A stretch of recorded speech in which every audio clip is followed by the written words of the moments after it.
හරි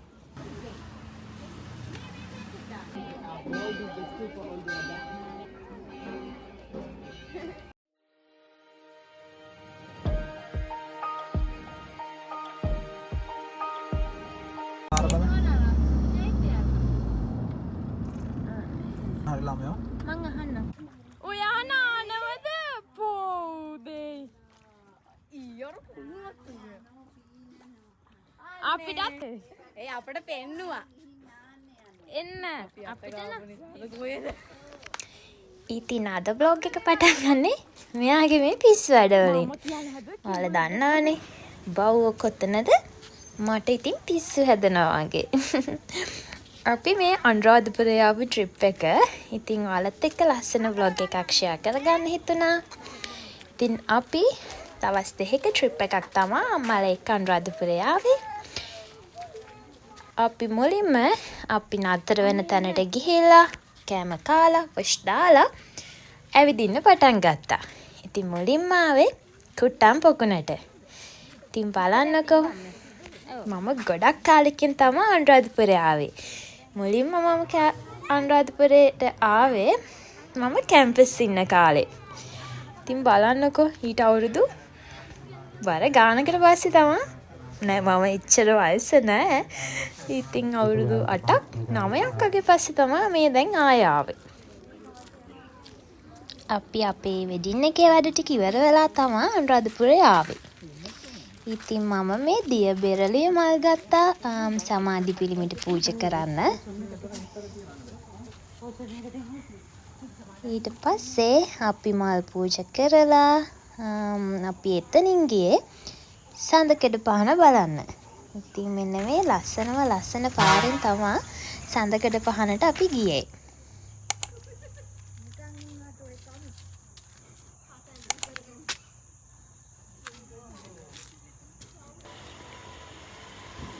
ඊට පස්සේ අපි ආවා ලංකාරාමෙට. ඉතින් ඒ හැම එකක්ම එක ළඟනේ තියෙන්නේ. ඉතින් අපිට ලේසියි අපේ වාහනෙන් යන්නත් පුළුවන්. ඉතින් එතකොට ඉක්මනට අපිට හැමතැනම වැඳලා එන්න පුළුවන්. ඊට පස්සේ අපි ආවා තූපාරාමෙට. ඒ වෙලාව හොඳටම අවුවයි. ඒත් ඉතින් අපි තූපාරාමෙට ගිහිල්ලා බුදුන් වැඳා.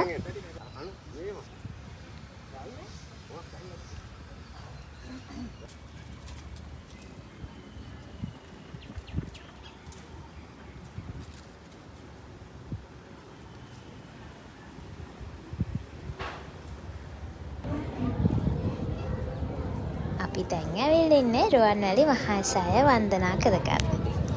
ඉතින් මේ අවුව නැති වෙලාවක් ඉර පැහැගෙන යනවා. පරිසරය හරිම ලස්සනයි. බලන්නකෝ අහස. ඉතින් මේ වෙලාව තමයි හොඳම වෙලාව අපිට නිදහසේ අපේ වන්දනාමාන කටයුතු ටික කරගන්න. ඉතින් අපි ගෙනාව හැමදේම ලෑස්ති කරගෙන අපේ කට්ටිය හැමෝම මේ විදියට තමයි රුවන්වැලි මහා සෑය වන්දනා කරන්න ලෑස්ති වුණේ.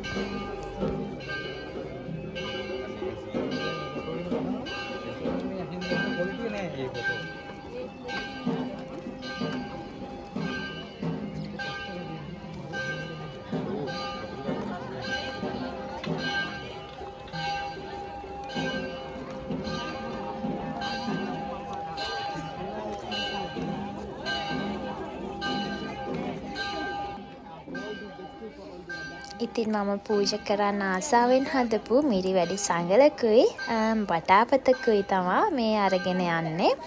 ඉතින් අවටින් අයටත් ඒකට අත ගහලා ඒ කියන්නේ පින් අනුමෝදන් කරගන්න අපි අවස්ථාව දුන්නා. ඉතින් හරිම සතුටුයි මට. ඉතින් බලන්නකෝ මම මහන්සි වෙලා අපි එන්න කලින් දවසේ තමයි මම හදන්න පටන් ගත්තේ. මම එන දවසෙත් මග දිගට හද තමයි ආවේ. ඉතින් හරිම සතුටුයි එහෙම දකිද්දී. වටාපත අපි පූජා කරන්නේ ජය ශ්‍රී මහා බෝධියට. ඉතින් ඔයාලටත් පුළුවන් මේ විදියට හරිම ලස්සනට මේ වගේ මිරි වැඩි සංගලක් වටාපත් බුදු පිළිම ඒ වගේ දේවල් අනුරාධපුරයට ඇවිල්ලා පූජා කරන්න.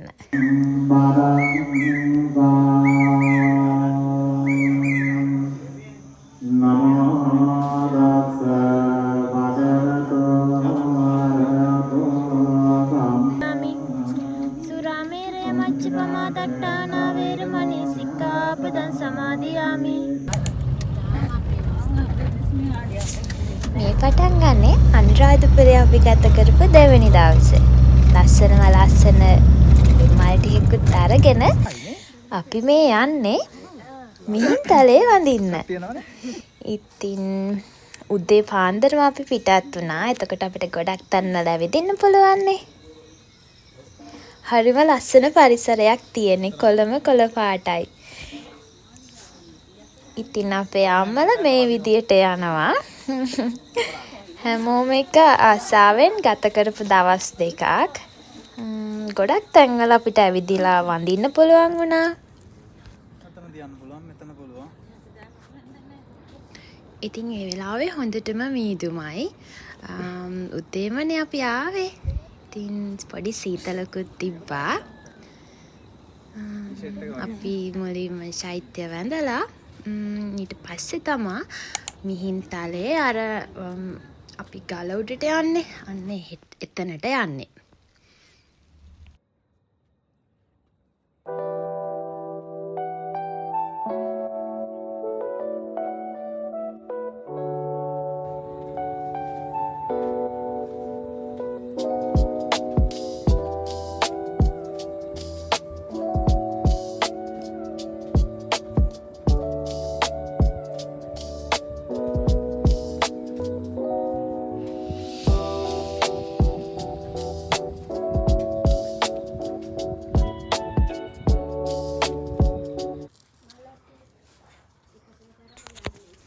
ඉතින් මේ මට ඉස්සරහින් යන්නේ මගේ තාත්තා. මම තාත්තගේ පස්සෙන් තමයි යන්නේ. ඒකේ පඩි පොඩියට තිබ්බ එක නිසා පොඩක් අමාරුයි නගින්න. මේ බලන්නකෝ ඒ යන අතර අපිට පේන වීව් එක හරිම ලස්සනයි. අවුවත් පායලෙන ගමන් ඈතින් මීදුම තියෙනවා. හරිම ලස්සනයි. දැන් නම් ගොඩක් දුරට අපි නැගලා ඉවරයි. මේ අන්තිම ටික තමයි. ඉතින් මේ යන්නේ ඉස්සරේම අම්මා, ඊට පස්සේ මගේ නැන්දා, හස්බන්ඩ්ගේ අම්මා, හස්බන්ඩ්. ඉස්සරේම යන්නේ නංගි.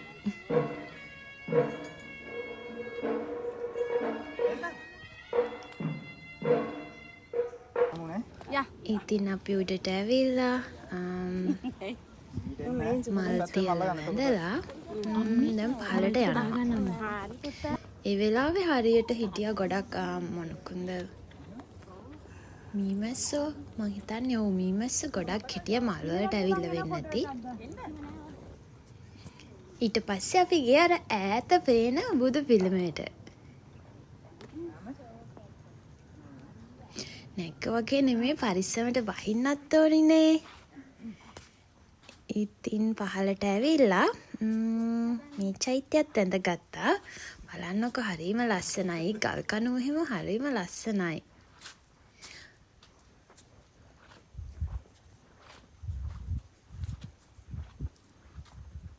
ඉතින් අම්මලා මල් හදනවා එතන. අපි වැඳලා උඩ තියෙන බුදු පිළිම වහන්සේ වඳින්න ආවා. එතනටත් පොඩි කන්දක් තිබ්බා. ඒ වෙලාවේ මහන්සිත් එක්ක හිටියේ. ඒත් ඉතින් ආව එකේ අපි වැඳලා යන්න ඕනිනේ. අම්මලා නම් ඉස්සරහින් ගිහිල්ලත් ඉන්නවා. මං ටිකක් පහ වෙලා ගියේ.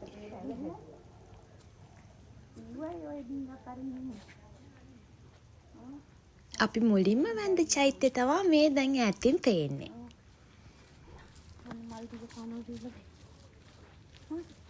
අපි දැන් තියු මල් ටික ඔව්. අන්න අතන. හරි මොන්ටේ එහෙනම්. ඊට පස්සේ අපි අනුරාධපුරෙන් ඇවිල්ලා බලන්නකෝ ඔයාලා දන්න තැනක් තමයි මේකත්. අපි යනවා සීගිරියේ. මම සීගිරියේ යන ෆස්ට් ටයිම්. කලින් මම ගිහිල්ලාම තිබ්බේ නැහැ. ඉතින් අපි මේ බලන්නකෝ යා කරගන්න දේවල්. ඉතින් අපි යන මග තියෙන නිසා අපිට එහෙ යන්නත් ආස හිතුණා. අම්මලා ගිහිල්ලා තිබ්බෙත් නැහැ.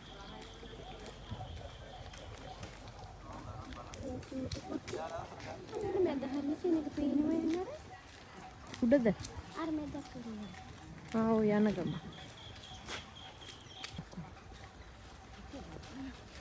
කුඩියක් අස්සරනේ.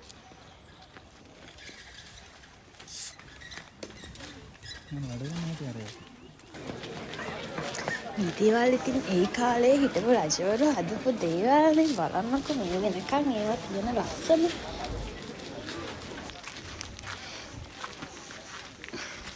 අපිට සීගිරියේ ගල පාමුලට එන්නත් ගොඩක් දුර ඇවිදන් එන්න ඕනේ.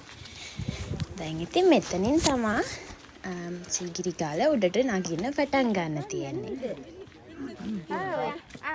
තාත්තලා හොයන්න යන්න වෙනවා. ඒ දෙන්න ගැහුවා. කොහෙ ආවද? මම කොට ගැහුවා. හිමි එක හොඳයි. ඔව්. අඳුරුයි හැබැයි. ඈතින් පේන්නේ පිදුරංගල. මේ මේකද? කැම්පස් දාලා මම හිතුවා. අර ඈත පේන පාර දිගේ තමයි අපි සීගිරි ගල නගින්න එන්න පටන් ගත්තේ. එතකොට හිතන්නකෝ අපි ගොඩක් දොර ඇවිල්ලා. ඒ වෙලාව ආව හොඳටම සැරයි. ඉතින් අපි ගොඩක් කළා සීගිරි ගල උඩ රැඳුනේ නැහැ. ඉන්නම බැරි තරමට අවුවයි.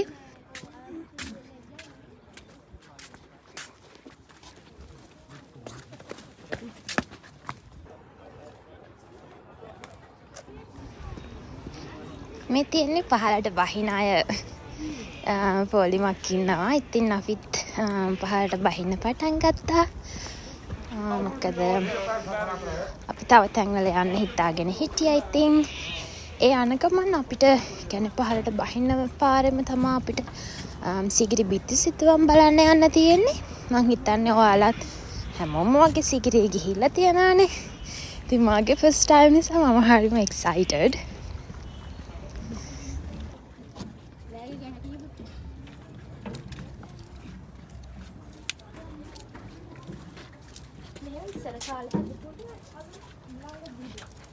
ඒව නම් ළඟ තියෙනවා.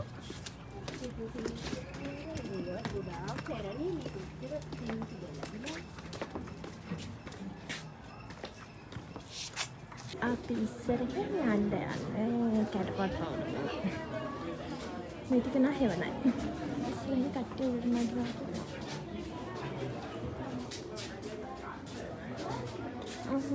සිංගනවා.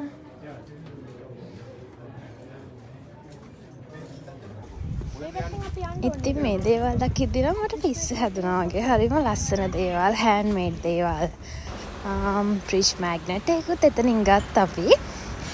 ඊට පස්සේ අපි යන ගමන් සීගිරිය පහ වෙලා මේ ලස්සන තැන ලන්ච් ගන්න නතර කළා. ලන්ච් අරගෙන අපි ගෙදර එන ගමන් දඹුලු විහාරෙත් යන්න අමතක කළේ නැහැ. දඹුලු විහාරය යන්නෙත් මම ෆස්ට් ටයිම්.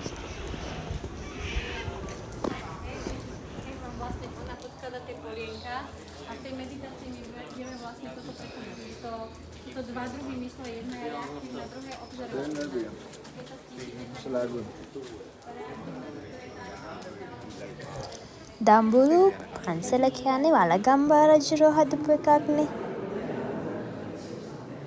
කිස්තු පූර්ව පළවෙනි සියවසටම යනවා කියනවා. මේකේ ලෙන් 5ක් තියෙනවා කියලා තමයි කියන්නේ. ඒ පහේ බුද්ධ ප්‍රතිමා ඒ වගේම සිතුවම් තියෙනවා.